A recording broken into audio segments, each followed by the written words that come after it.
kawasan pegunungan. Memerlukan masa 30 minit untuk sampai ke lokasi. Dah perlu menaiki 4x4.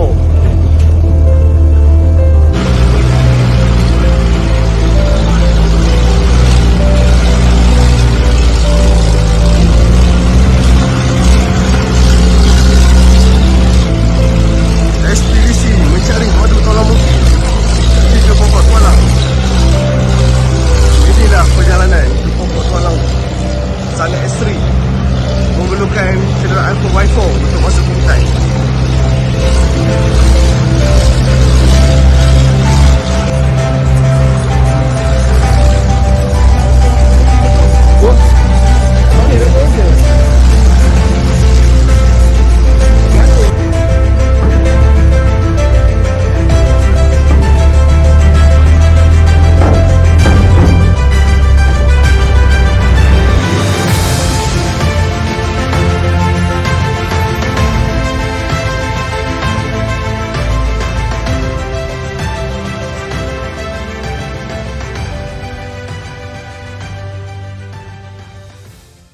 Setelah menaiki 4x4 tadi, saya teruskan perjalanan lebih kurang selama 15 minit ke Pokok Tualang lah.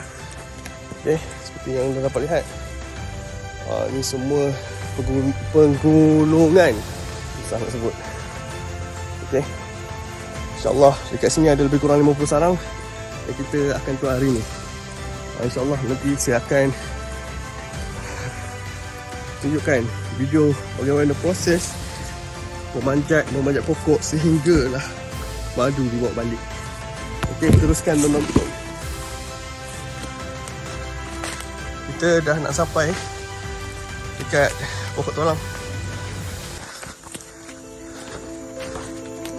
Oh tu, kat atas.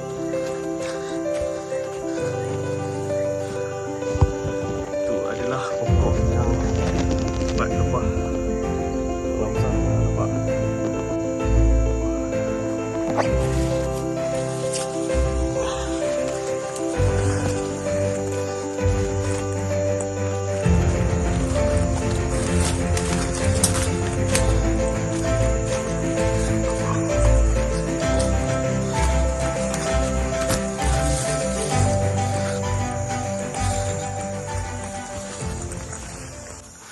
Jadi seperti yang saya katakan sebelum ni, dalam video-video sebelum ni, madu tualang hanya boleh dicari dan hanya boleh dapatkan dalam hutan saja.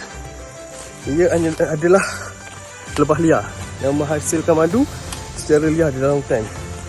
Ia bukan lebah ternak. Oh, depan saya ni ada jurang. Kalau tersilap langkah, boleh mendatangkan risiko kecederaan. Jadi di dalam hutan kita kena lebih peka dan berjaga-jaga. InsyaAllah. Okay. Ada sumber air mata air di sini. Mungkin di antara anda belum tahu bahawa antara cara nak cari madu tualang tempat lebah bersarang, kebiasaan lebah akan bersarang berhampiran sumber air, sebab lebah juga memerlukan air untuk meneruskan hidup. Okey. Sekarang saya sedang mendaki bukit.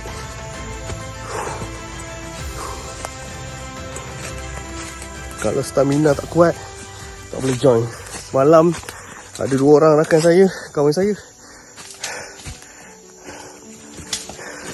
Yang seorang tu pengsan. Yang seorang tu pengsan, yang seorang lagi tu hampir pengsan. Sebab kurang stamina. Lepas tu dia panik. Saya dah sampai kat bawah pokok tualang. Ini pokoknya. Tapi saya tak nampak sarang dia, sebab ditimbuni oleh pokok-pokok sebelah pokok tualang tu. Alhamdulillah, saya dah sampai dekat pokok tualang, tempat menuai madu tualang Mufid sebentar lagi. Atas tu ada sarang lebah tualang lah. Okey, sarang dia tak nampak dari bawah ni. Sebabnya kita berlawan dengan cahaya. Okey, nanti saya akan tunjuk lah beza sarang lebah yang berisi madu dengan sarang lebah yang tak berisi madu. Dia sebab sarang ni ramai tak faham. Ramai fikir satu sarang tu semua madu, silap. Okey, Sebab dekat sarang lebah tu ada beberapa section. Ada section yang lebah mengisi madu, ada section lebah mengisi bee pollen, ada section lebah mengisi telur-telur askar dia yang seterusnya. Tapi pokok ni besar. Pokok ni lebih daripada 30 pemeluk orang biasa. Dan saya yakin usia pokok ni lebih daripada ratusan tahun. Sebab lagi pula pokok ni betul-betul dekat kawasan lereng bukit. Okey, sekarang pun saya ada dekat kawasan lereng bukit. Saya duduk dalam keadaan condong sekarang ni. Kita sekarang betul-betul berada di tengah-tengah antara gunung puncak tu. Saya ada kat tengah-tengah. Bukan berada dekat puncak, bukan ada dekat pangkal. Okey. Sebelah ni pokok ara. Dekat pokok ara ni tak ada lebah. Ketinggian pokok tualang ni yang pot sekarang ni lebih kurang, saya rasa anggaran saya 6 ke 7 tingkat bangunan lah. Okey, kalau anda naik bangunan 7 tingkat, 8 tingkat tu, itulah tinggi dia lah. Anda boleh bayangkan gayat tak gayat lah. Bukan senang tuan-tuan untuk dapatkan madu tualang ni. Ini saya naik 4x4 tadi lebih kurang 30 minit. Perjalanan nak sampai sebelum 4x4 tu pun dah berapa minit. Dah berjam perjalanan saya. Sebab kita masuk betul-betul dekat kawasan pegunungan. Sekeliling ni semua gunung-gunung. Lepas tu sekarang ni memang hutan liar. Memang hutan dalam, tapi ada juga lah sawit, pokok-pokok sawit dekat sini. Biasalah orang-orang tanam dekat dalam hutan ni. Nasib tak jumpa musang king je. Yang faham tu faham lah. Okay, cuba anda bayangkan anda duduk di kawasan pemburu madu tualang. Logik ke madu tualang nak sampai dalam hutan ni yang tebal, yang jauh, yang sukar ni buat kerja. Sekarang depan saya ada 5 orang, ada 6 orang. Setiap seorang ni ada duit gaji perlu dibagi. Okey, nak sekali pun manjat pokok tu. Ada duit bahagian dia. So anda rasa ada orang jual sampai sekilo bawah 100. Bagi saya tak logik.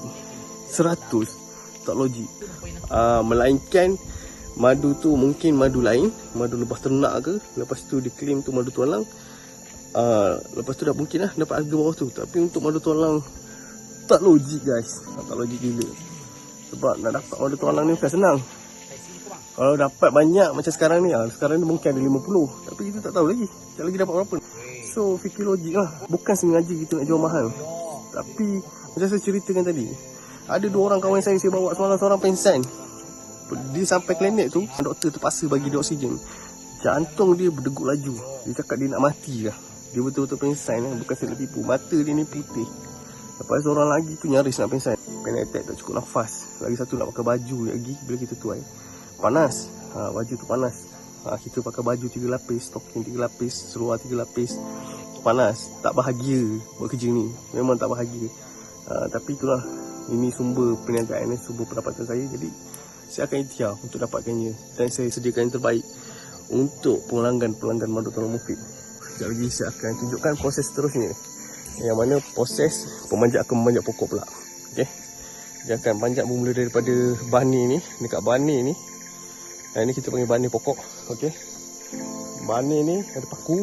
Dia panjat straight. Tu nampak ada kesan paku tu sampai atas. Okey, menggunakan paku 6 inci. Paku panjang lah, paku besar. Okey. Teruskan menut.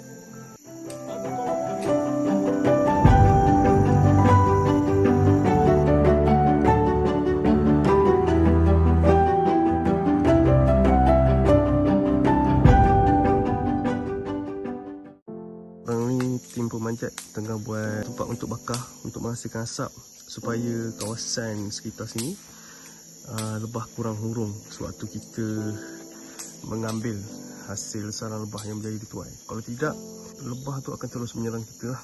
Okey. Inilah keadaan sewaktu kita menuai madu tualang di bawah pokok tualang. Digerumuni oleh lebah-lebah tualang. Tu dia tengah menyengat tu. Dia punya sengatan ni baju 2 lapis pun boleh tebus. Tengok dia punya saiz. Lebih kurang 3 cm. Bahaya tak bahaya. Saya pakai baju ni berbeza dengan orang lain sebab saya nak nampak jelas muka saya lah. Rakaman saya ni tak jelas sangat sebab apa?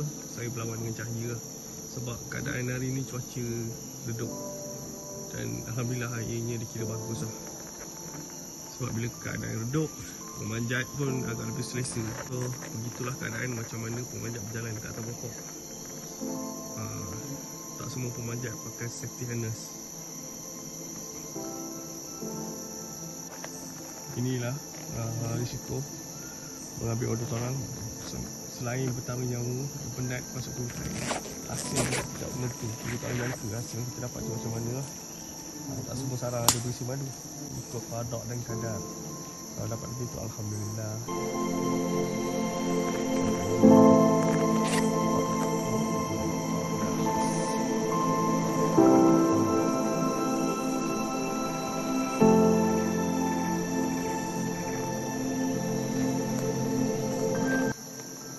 Itu sarang putih tu adalah sarang yang berisi. Sarang jatuh tu adalah sarang yang berisi polen atau telur lebah. Sekali lagi saya akan tunjuk macam mana keadaan sarang tu. Sarang yang tinggal kat atas tu adalah sarang yang berisi madu.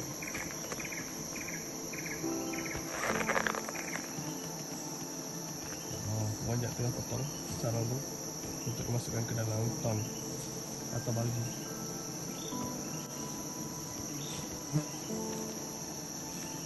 Tahan besar tak sarang ni? Saya rasa lebih kurang 10 kilo. Sebab sarang dia memajang. Tu ada lagi sarang.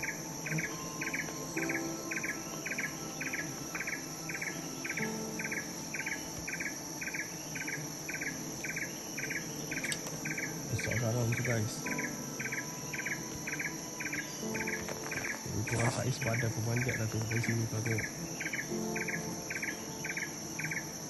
Ya Allah, besar, curah-curah. Penuh terus tom baldi. Sekejap lagi saya akan tunjuk hasil tuaian madu yang berjaya dituai. Tak habis lagi, ada lagi. Curah-curah lagi madu tu. Ada orang cakap rugi. Memang rugi guys, tapi macam mana? Ke tangan ada 2 je. Tak boleh nak tampung semua. Kita ambil madu lepas lah. Ada orang keji, ada orang kecau. Kenapa masak madu ambil habis? Kita tak habis clean habis pun. Ada sikit lagi ni. Dia tinggal kat atas tu. Dari bawah ni kita tak tahu. Jadi jangan kecam dulu sebelum anda tahu kenaan hal tersebut. Okey, tadi sarang yang berjaya dituai dah diturunkan. Ini adalah sarang yang berjaya dituai. Tengok. Sarang madu malam yang berjaya dituai. Sarang ni akan dimasukkan ke dalam plastik.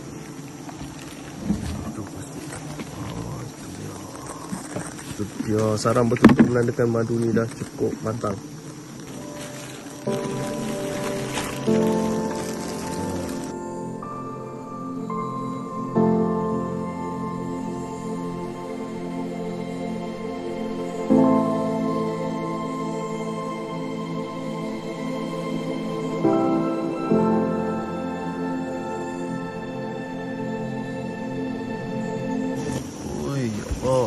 Sarang yang berjaya dituai. Tu bahagian ada polen kena buang.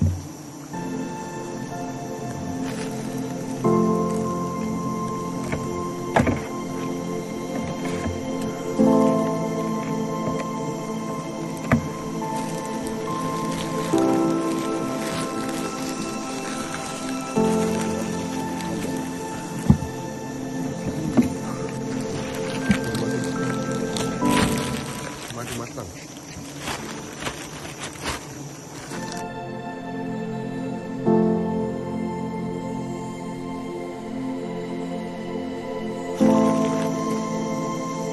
Siap. Alhamdulillah, sarang lebah tulang mungkik yang berjaya telah dibawa turun daripada pokok tulang.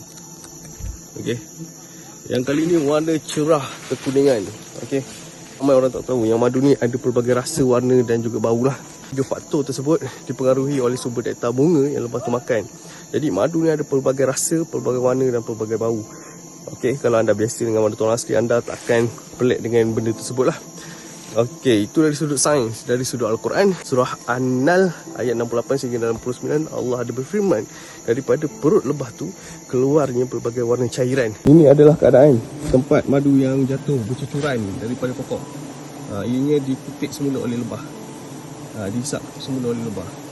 Okey, sekejap lagi saya akan tunjuk kepada anda rupa sarang yang mengandungi telur atau bipolen yang dipotong atau dibuang oleh pemanjat bagi mengelakkan bercampur dengan sarang yang berisi madu lah. Sekarang saya nak menunjukkan kepada anda bagaimana rupa sarang yang jatuh daripada pokok tualang yang dibuang oleh pemanjat. Sarang tersebut adalah sarang tempat terisinya bee pollen, yakni debunga lebah dan juga telur lebah lah. Okey, benda tu tak boleh campur dengan madu sebab ia akan menyebabkan madu menjadi busuk dan juga masam. Okey. Dan untuk pengetahuan anda, bukan 100% telur atau bahagian sarang tu dibuang. Dia dibuang sikit je. Mana kata sarang kat atas tu masih ada. Ini adalah rupa sarang dia. Okey. Rupa sarang lebah ni 2 jari je tebal dia. Ini sarang yang berisi telur dan juga bee pollen. Sarang dia tak tebal seperti mana sarang yang berisi madu. Okey, sebab dekat satu sarang lebah ni dia ada pelbagai section. Dia ada section telur dan dia ada section bee pollen. Dia ada section ratu dan dia ada section untuk madu. Jadi section tu dibahagi. Mana kata ni pendek cerita, lebah ni buat job sangat clean. Dia punya engineering tu dibuat susun cantik je, dia tak kecampur. Okey, so ni bahagian yang berisi telur. Ni yang bertutup ni jangan risau. Biasanya lebah ni masih boleh menetas. Dia tunggu nak matang ni sebelum dia keluar. Okey. So, macam mana rupa sarang berisi bee pollen ni? Okey, ini adalah bee pollen. Dia rupa oranye ni. Dia macam bijirin. Saya nak cakap macam mana pun tak reti. Tapi dia warna oranye. Ni kalau nak makan boleh. Bee pollen ni kaya dengan sumber protein dan ianya digelar sebagai makanan superfood. Kenapa digelar sebagai makanan superfood? Makanan superfood ni adalah yang sumber nutrisi dia lengkap yang diperlukan oleh tubuh manusia. Makna kata segala jenis vitamin yang ada dekat dalam satu makanan yang dilabel sebagai makanan superfood tu semuanya ada dekat dalam makanan tu. Tapi sayangnya dekat Malaysia benda ni tak laku. Tak ada permintaan. Jadi saya pun tak jual lah. Kalau luar negara ni laku keras ni. Dan harga dia boleh dikatakan kasar juga. Sekilo sehingga RM600. Saya ada simpan untuk kegunaan sendiri. Sangat bagus. Untuk buat badan bodybuilder. Ui bagus. Dia kaya gila dengan protein ni. Terima kasih Kopek. Ni rupa dia. Kalau nak tengok saya makan live.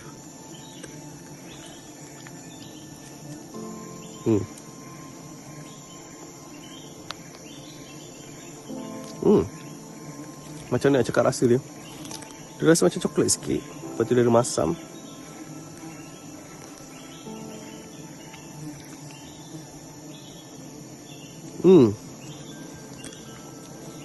Sedap. Betul lah sedap. Madu tu sedap, bee pollen pun sedap.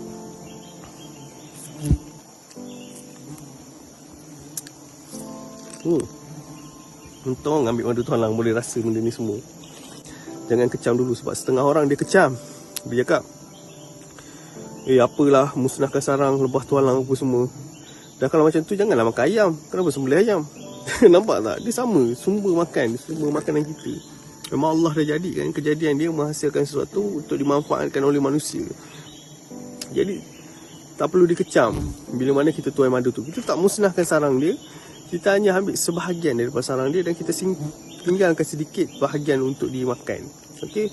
Jadi anda jangan risau, anda jangan fikir tim pemanjat ni tak fikir berkenaan hal tersebut. Sebab ada yang kecam saya tu sampai dimaki saya, dia cakap tamak lah, apalah. Astaghfirullahalazim. Saya tahu batas-batas dia untuk kehidupan semua makhluk ni. Okey, insya-Allah. Itulah cerita tentang bahagian-bahagian sarang lebah tualang. Okey. Telur lebah tu boleh makan ke? Boleh makan. Sebab saya pernah makan, saya tak ingat resipi dia apa. Sekejap, saya bawa anda pergi lihat bagaimana rupa sarang yang berisi madu. Ini adalah sarang yang berisi madu yang berjaya dituai. Dan sarang kita bawa balik lah. Ini madu dia warna orange. Warna orange juga. Banyak kat sini. Warna putih guys. Warna putih. Yang lain warna orange, dia warna putih. Madu dia warna putih. Okey. Ini warna merah sikit. Setakat ni kita dapat lebih kurang 40 kilo. 40 kilo. Okey. Kalau anda perasan bahagian sarang lebah yang berisi madu Dia punya sarang lebih tebal. Saya ambil satu sarang untuk contoh. Nampak? Dia punya ketebalan. Dia lebih tebal. Tebal dia satu tapak tangan saya lebih kurang. Maknanya satu tapak tangan berkali ganda lah lebih tebal daripada sarang yang tadi. Sarang tadi tu tebal dia 2 jari je. Jadi nampak tak di situ betapa tebalnya bahagian sarang yang berisi madu. Jadi itulah dia.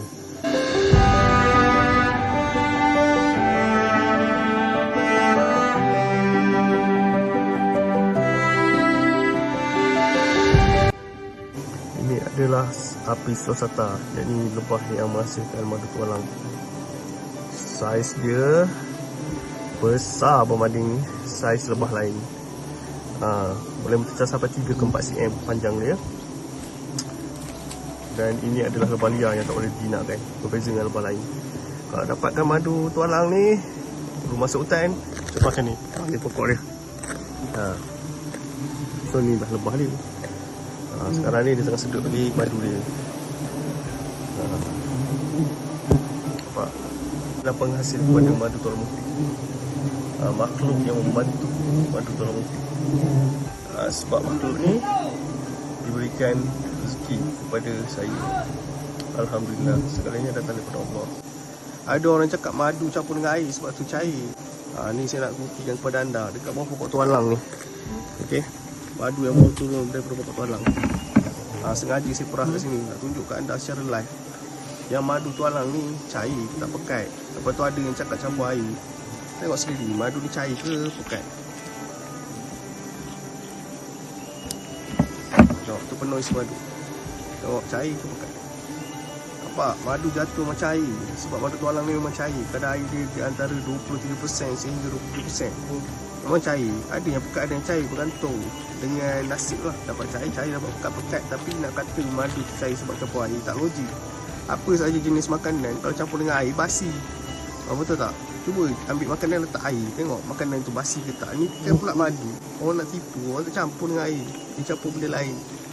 Jadi tak ada istilah madu campur air. Madu ni memang cair. Okey, selesai aktiviti minum air madu tualang mufti. Sekarang saya dalam perjalanan untuk keluar daripada hutan. Turun bukit boy.